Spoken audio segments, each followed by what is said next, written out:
नमस्कार, गुलिस्तान न्यूज पर उत्तराखंड का ये खास बुलेटिन देख रहे हैं आप और मैं हूं प्रियंका गुप्ता आपके साथ। चलिए शुरुआत करते हैं खबरों की और सबसे पहले बात करेंगे भाजपा प्रदेश अध्यक्ष महेंद्र प्रसाद भट्ट ने कहा कि चारों धाम के परिसरों में रील बनाने पर रोक सरकार का सही और व्यवहारिक निर्णय है। उन्होंने यात्रा में रिकॉर्ड तोड़ श्रद्धालुओं के पहुंचने को राज्य की आर्थिक स्थिति के लिए सुनहरा अवसर बताया और उन्होंने कहा कि यात्रा को सुरक्षित एवं व्यवस्थित बनाने के लिए सबकी सहभागिता बेहद जरूरी है। मुख्यमंत्री पुष्कर सिंह धामी यात्रा व्यवस्थाओं की खुद मॉनिटरिंग कर रहे हैं और वे ग्राउंड जीरो पर जाकर यात्रियों से फीडबैक ले रहे हैं और ये आमजन और श्रद्धालुओं में उत्साह भरने वाला कदम है। और महेंद्र प्रसाद भट्ट ने कहा कि साल दर साल तीर्थ यात्रियों की बढ़ती संख्या प्रदेश के आर्थिक के लिए सुनहरा अवसर है, लिहाजा सरकार के साथ हम सभी 1.25 करोड़ देवभूमि वासियों का भी दायित्व है कि राज्य की मेहमान नवाजी की शानदार तस्वीर श्रद्धालु लेकर जाएं, जिसके लिए सबसे जरूरी है सड़क, आवास, पानी, स्वास्थ्य, खान पान, संचार आदि की व्यवस्था दुरुस्त हो। उसके लिए धामों की क्षमता के अनुसार ही लोगों को वहां पहुंचना भी जरूरी है और ऐसा करने में तत्कालिक रूप से स्थानीय व्यवसायियों को कुछ नुकसान नजर आ सकता है, लेकिन धीरे धीरे यात्रा आगे बढ़ने पर बड़े लाभ के रूप में उन्हें स्थायी रूप से प्राप्त होने वाला है और बिना पंजीकरण यात्रा की अनुमति न देने के फैसले का उन्होंने स्वागत किया है। निश्चित रूप से हमारा जो देवभूमि है उस देवभूमि का अपने एक स्वरूप है, देवभूमि की अपनी मर्यादाएं हैं। उन मर्यादाओं पर रहते हुए हमको अपने सब प्रकार की गतिविधियों पर रहना चाहिए और अगर इस प्रकार की परिस्थितियाँ निर्माण होती हैं जिससे संस्कृति की अवहेलना होती है, संस्कृति पर प्रश्न खड़े होते हैं, तो ऐसे को संज्ञान लेना सरकार का दायित्व होता है और सरकार ने उन सब कृत्यों पर रोक लगाने का प्रावधान किया, हमने उसका स्वागत किया है। पुलिस महानिदेशक उत्तराखंड अभिनव कुमार आज केदारनाथ धाम पहुंचे, जहां उन्होंने सुरक्षा व्यवस्थाओं का जायजा लिया। इसी दौरान ड्यूटी पर तैनात पुलिस बल को श्रद्धालुओं के साथ सौम्य व्यवहार करने के निर्देश दिए गए और केदारनाथ धाम मंदिर परिसर में 50 मीटर की दूरी पर वीडियोग्राफी एवं सोशल मीडिया रील्स बनाने वालों पर सख्त कार्रवाई करने के निर्देश भी दिए गए हैं, ताकि मंदिर दर्शन के लिए आए श्रद्धालुओं को दिक्कत न हो। और पुलिस महानिदेशक अभिनव कुमार ने कहा कि श्रद्धालुओं की सुरक्षा सर्वोपरि है। ऐसे में इस बात का ध्यान अवश्य रहे कि किसी भी पॉइंट पर अनावश्यक भीड़ न हो। भीड़ प्रबंधन एवं प्रभावी लाइन व्यवस्था बनाए रखना भी सुनिश्चित किया जाए। अभिनव कुमार ने केदारनाथ धाम में नियुक्त पुलिस बल के साथ संवाद स्थापित कर व उनकी ब्रीफिंग कर आवश्यक दिशा निर्देश दिए। इस अवसर पर पुलिस महानिदेशक अभिनव कुमार ने कहा कि आज 4 धाम यात्रा के अंतर्गत केदारनाथ धाम के कपाट खुले हुए 10वां दिन है। इस अवसर पर यात्रा व्यवस्थाओं को देखने में स्वयं आया था और इस बार अभी तक श्रद्धालुओं की जो भीड़ देखने को मिली है, प्रतिदिन 30,000 से अधिक श्रद्धालु दर्शन करने जा रहे हैं। आज चारधाम यात्रा का केदारनाथ धाम के कपाट खुले हुए 10वां दिन है 2024 की चारधाम यात्रा का। और इस अवसर पर मैं स्वयं आज सुबह आया था यहाँ की व्यवस्थाओं को देखने और इस बार अप्रत्याशित अभी तक भीड़ आई है श्रद्धालुओं की और डेली लगभग 30,000 से भी अधिक श्रद्धालु यहाँ पर दर्शन करके जा रहे हैं।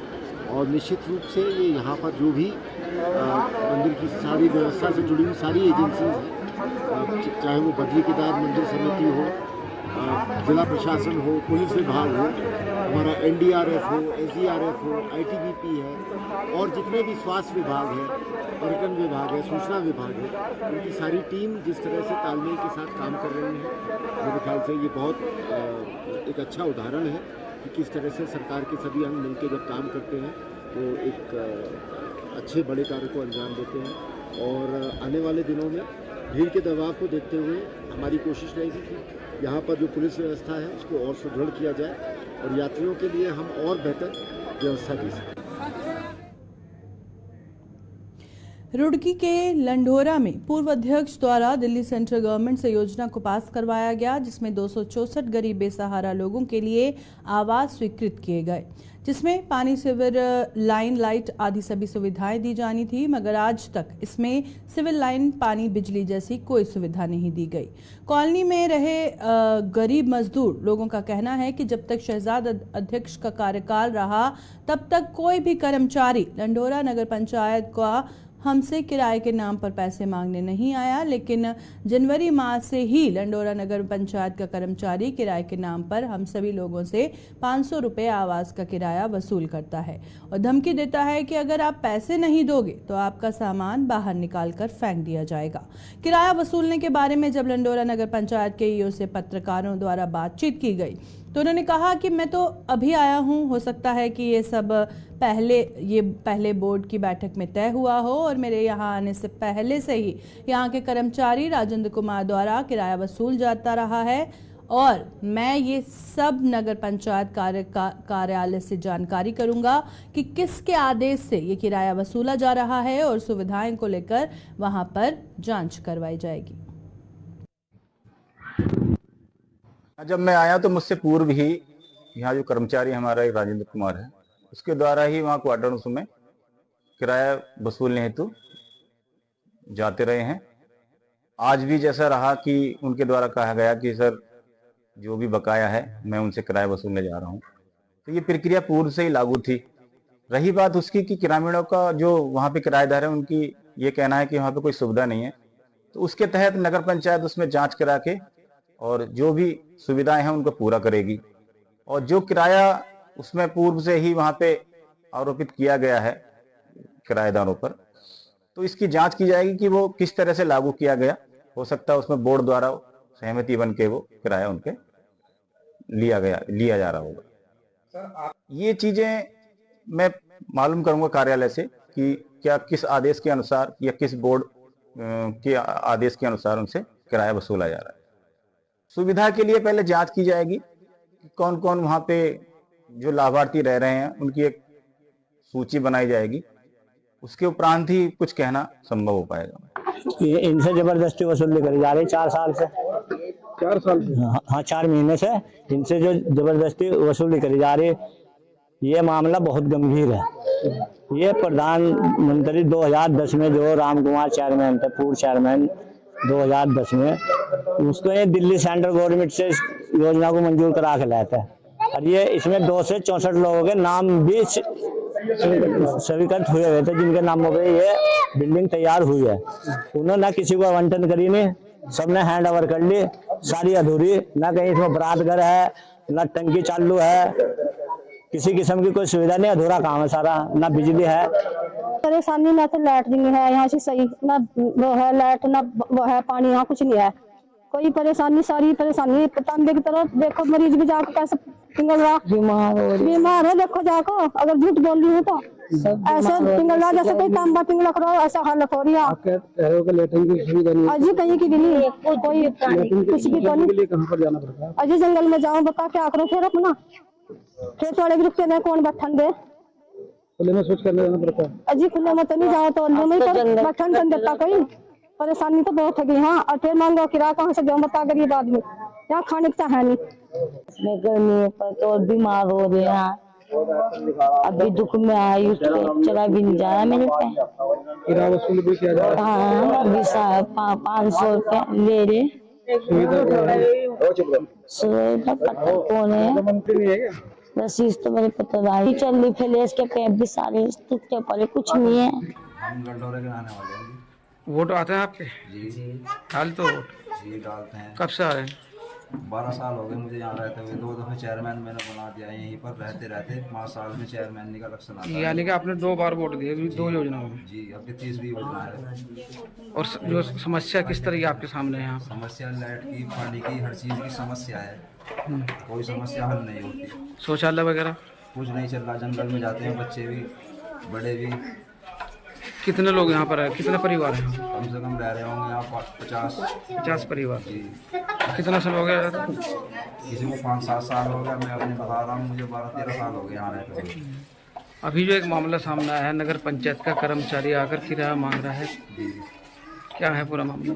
ये जनवरी से सिलसिला उठा है सर। जनवरी से किराया जब से चेयरमैन ने बस्ता रख दिया और टोन के उसमें आ गया, तब से किराया मांगना चालू हो गया। पूरा मैटर सर ये है कि जब से हमारे चेयरमैन साहब बैठ गए, जब से ये खर्चा चालू हुआ सर, आज किराया दे रहे, नीचे ये 600 ले रहे, ऊपर से 500 ले रहे। टाइम पर जब आपने किराया नहीं दिया तो गए बर्तन काट के बाहर फेंक दे। कर्मचारी आते हैं जी वहाँ से, टाउन से जी। जहां इस समय गर्मी से लोगों का हाल बेहाल है, वहीं दिन के तापमान में बढ़ोतरी हुई है और बताते चले कि दिन का तापमान 40 डिग्री सेल्सियस से ऊपर जा रहा है, जिससे लोगों को घरों से बाहर निकलने में भारी दिक्कतों का सामना करना पड़ रहा है, जिसको देखते हुए कुछ सामाजिक संगठन के लोग सड़क के किनारे आने जाने वाले राहगीरों को जल पिला रहे हैं। आपको बता दें कि विकास नगर के लहमन अस्पताल मेन रोड पर मंदिर समिति के द्वारा जल का वितरण किया गया।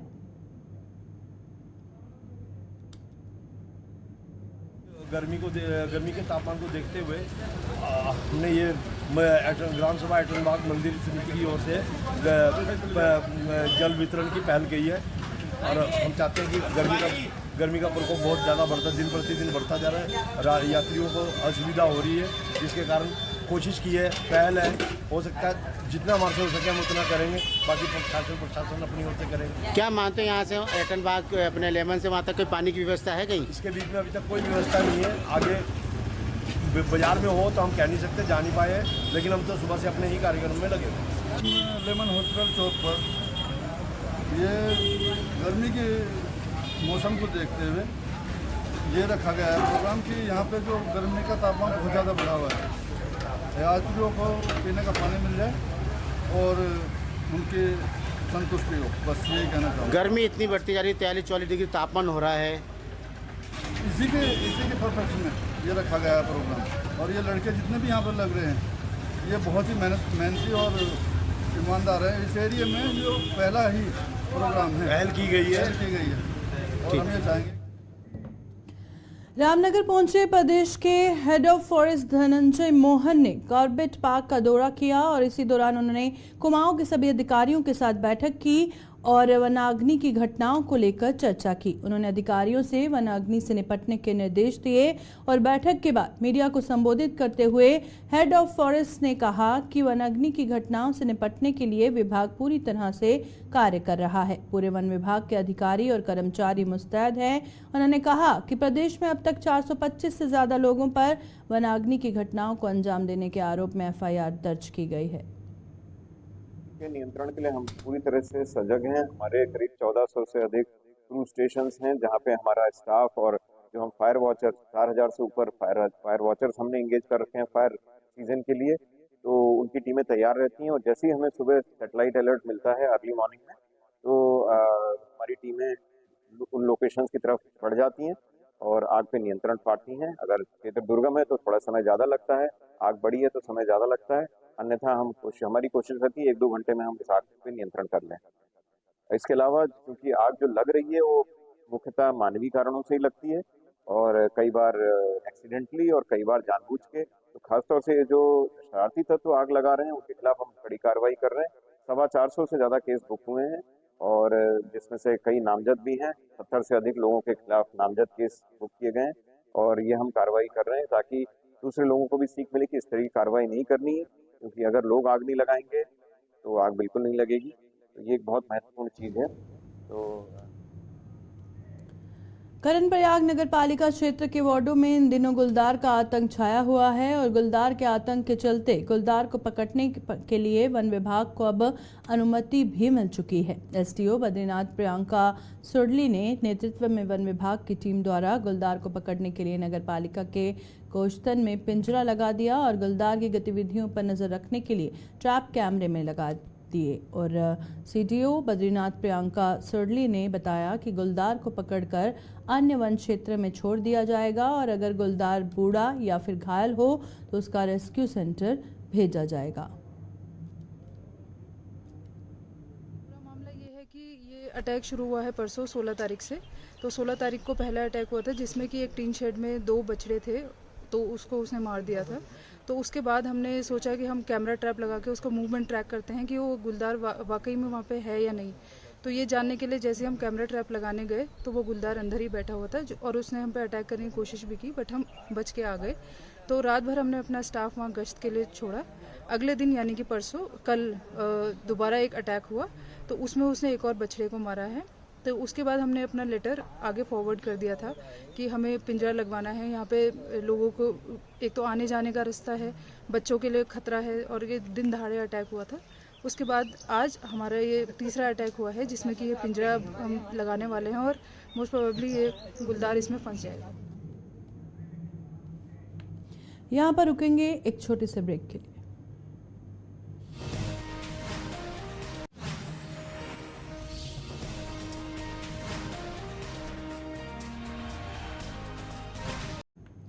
ब्रेक के बाद आप सभी का स्वागत है। चलिए बढ़ते हैं अगली खबर की ओर। प्रशासन ने चारधाम यात्रियों की रजिस्ट्रेशन की चेक करने की प्रक्रिया शुरू कर दी है और पुलिस प्रशासन ने रुड़की के नारसन बॉर्डर पर चारधाम की यात्रा पर जाने वाले यात्रियों की रजिस्ट्रेशन की जांच की जा रही है और बिना रजिस्ट्रेशन के किसी यात्री को आगे जाने की अनुमति नहीं दी जा रही।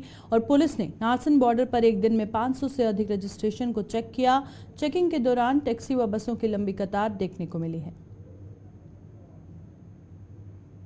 जयपुर से आए हम और हम ये हरिद्वार, केदारनाथ, गंगोत्री, यमुनोत्री, बद्रीनाथ इधर की यात्रा के लिए जा रहे हैं। अभी तक तो कोई परेशानी नहीं हुई, कोई असुविधा नहीं हुई।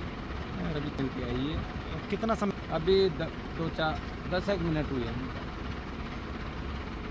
रमेश चंद शर्मा है और जयपुर से आया हूँ मैं और हरिद्वार या यात्रा के लिए जा रहा हूँ। कोई परेशानी नहीं है गर्मी के अलावा। रजिस्ट्रेशन क्या हुआ तक हम इच्छा से रुके हैं चेक इन करवाने, रोका नहीं किसी ने।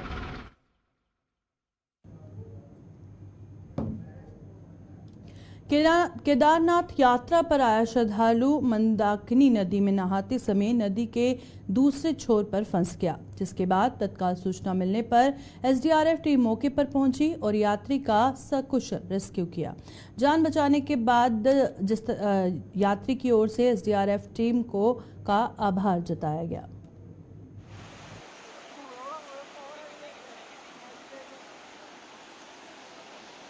अक्षय हिवसे, मैं महाराष्ट्र से हूँ, अमरावती ज़िले से। मैं अभी यहाँ पे नदी के किनारे नहा रहा था तो तभी पानी का एकदम से बहाव बढ़ गया और मेरा पैर फिसल गया। तभी मैं ये किनारे से डूब के वो किनारे तक ऐसा सांस लेते हुए आया मैं तैरते हुए। तो अभी ये जो टीम है इन्होंने मुझे बताया, इसके वास्ते मैं थैंक यू मेरे तरफ से।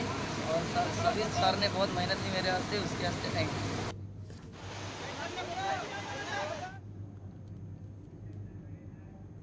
उत्तराखंड किसान एकता मंच ने एमडीडीए पर अवैध वसूली के गंभीर आरोप लगाए हैं और इस मुद्दे को लेकर उत्तराखंड किसान एकता मंच ने डोईवाला उपजिलाधिकारी अपर्णा डोंडियाल से भेंट की और उनके माध्यम से मुख्यमंत्री को ज्ञापन भेजा। उत्तराखंड किसान एकता मंच का आरोप था कि स्थानीय लोग एक एक पैसा जोड़कर मकान बनाने का प्रयास करते हैं, लेकिन इसी एमडीडीए के कर्मचारी गरीब लोगों को उनके मकान तोड़ने की धमकी देकर अवैध वसूली करते हैं।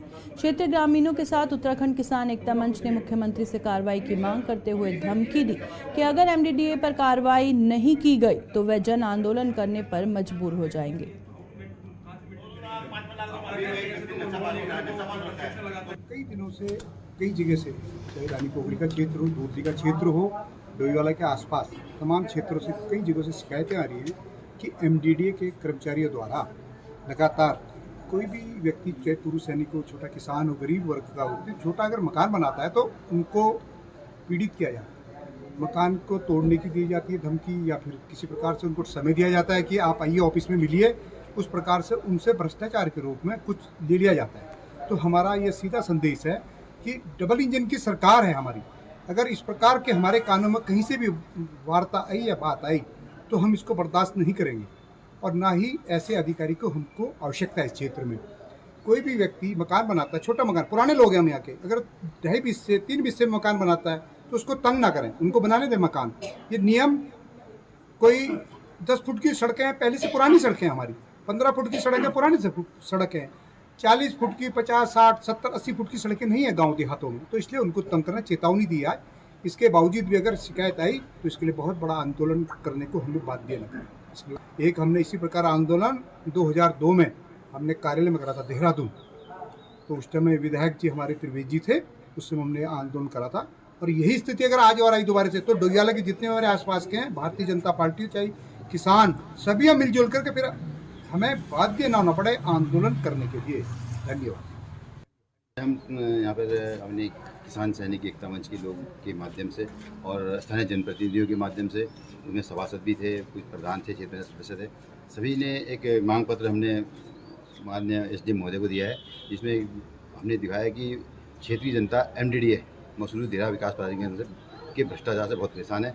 कोई भी गरीब व्यक्ति अपना मकान बनाने की कोशिश करता है तो उनके कर्मचारी या उनके विभागीय अधिकारी जो भी है वो वहाँ पर पहुँच जाते हैं और उनको नक्शा बनाने के नाम पर धमकाया जाता है, उनको मकान तोड़ने की धमकी दी जाती है। और अगर ऐसा न करने की स्थिति में उनसे अवैध वसूली तक के लिए बोला जाता है कि तुम इतने पैसे दो, हम तुम्हारा नक्शा पास करते हैं। जबकि जो कोई गरीब आदमी बेचारा 2 हिस्से की 2.5 हिस्से की ज़मीन में मकान बनाने का प्रयास करता है, किसी प्रकार से एक पैसा जोड़ करके, वो एक किसान आदमी किसी तरह से एक पैसा जोड़ करके अपना मकान आसानी बनाने की कोशिश करता है, तो MDDA द्वारा उनको प्रताड़ित किया जाता है।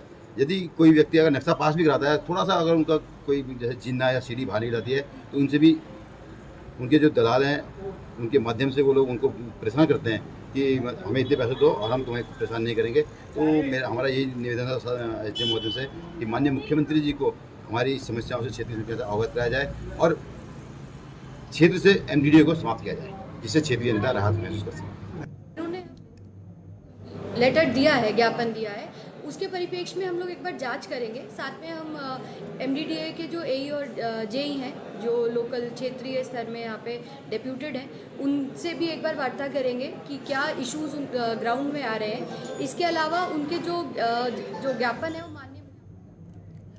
पहली जो अंसारी फीचर फिल्म मेरे गांव की बाट के दूसरे चरण की शूटिंग जोरों पर चल रही है और फिल्म की शूटिंग हनोर स्थित महासू मंदिर में भी की गई, जहां फिल्म के उन दृश्यों को फिल्माया गया जब विवाह के बाद फिल्म के नायक का बड़ा भाई परिवार के साथ अपने इष्ट देव के दर्शन करने व अपनी मन्नतें मांगने के महासू धाम हनोल में माथा टेकता है।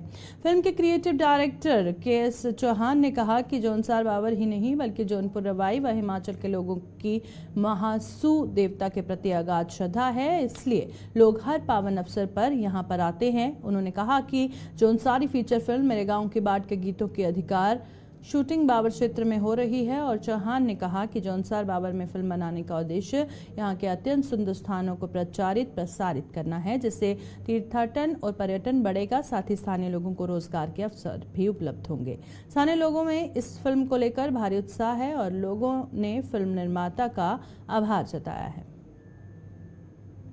एक्चुअली हमारा ये दूसरा शेड्यूल चल रहा है। पहला शेड्यूल हमने जौनसार में किया था और ये वाला शेड्यूल बावर में कर रहे हैं। हनोल के पास एक गांव है बागी, तो बागी में इस गांव की शूटिंग शुरू हुई है और हमारी कोशिश है कि जौनसार के चारों कोने, जौनसार के हर कोने पे, चाहे वो जौनसार हो, बावर हो, चाहे लाखा मंडल हो, चाहे क्वाणू का इलाका हो, प्यूनी का इलाका हो, हम हर जगह शूट कर रहे हैं। और ये कम से कम अभी 14-15 दिन और शूटिंग चलनी है और उम्मीद है कि हम शायद अक्टूबर-नवंबर तक ये फिल्म रिलीज़ कर देंगे। और जहाँ भी जा रहे हैं लोगों का बहुत उत्साह हमें मिल रहा है। सबसे पहले तो हम अपने आप को सौभाग्यशाली समझते हैं कि जौनसार बावर की जो ये पहली फिल्म बन रही है मेरे गांव की बाट, ये एक वो ऐतिहासिक पल है हमारे लिए कि जौनसार बावर में आप देख सकते हैं कि एक से बढ़कर एक पर्यटक स्थल है, लेकिन यहाँ पर जिस प्रकार से लोगों की अभी तक भावनाएं नहीं थी कि हम इस गांव में जाकर के, दूर दराज के गांव में जाकर के हम फिल्मांकन करें, शूटिंग करें, लेकिन हम आज अपने आप को बड़ा गौरवान्वित महसूस कर रहे हैं कि आज हमारे बीच में मेरे गांव की बाट की शूटिंग होने जा रही है। पहला दिन है बावर क्षेत्र में और जौनसार बावर में बहुत सारे ऐसे स्थान है, पर्यटक स्थल है जहाँ पर जो है इस प्रकार का फिल्मांकन किया जा सकता है। हम अपने आप को बड़ा गौरवशाली महसूस कर रहे हैं और हम बधाई देना चाहते हैं चौहान जी आपको भी कि आपके माध्यम से आज जितने भी हमारे रमणीक क्षेत्र है उसका जो आज फिल्मांकन आपके द्वारा किया जा रहा है, इसके लिए आपको भी बहुत बहुत बधाई देता हूं और धन्यवाद करता हूं कि आज आपने बावर क्षेत्र में आकर के पहला जो गांव ग्राम बागी चुना है, इसके लिए आपको बहुत बहुत धन्यवाद। और मासूम महाराज से प्रार्थना करूंगा कि आप जिस उद्देश्य के साथ जौनसार बावर के जितने भी रमणीक स्थान है उसको आप प्रकाशित करने का काम कर रहे हैं विश्व पटल पर और देश पटल पर, इसका जो है नई पहचान देने वाले हैं, क्योंकि यहाँ पर पर्यटक को बढ़ावा मिलेगा अगर इस प्रकार के यहाँ पर शूटिंगें और यहाँ पर इस तरह का फिल्मांकन किया जाता है। तो ये बहुत बड़ा कार्य आप कर रहे हैं, इसके लिए आप बधाई की पात्र हैं। बहुत बहुत धन्यवाद। ये फिल्म जो है एक हमारे बहुत खुशी की बात। अभी के बुलेटिन में फिलहाल इतना ही। दीजिए इजाजत। नमस्कार।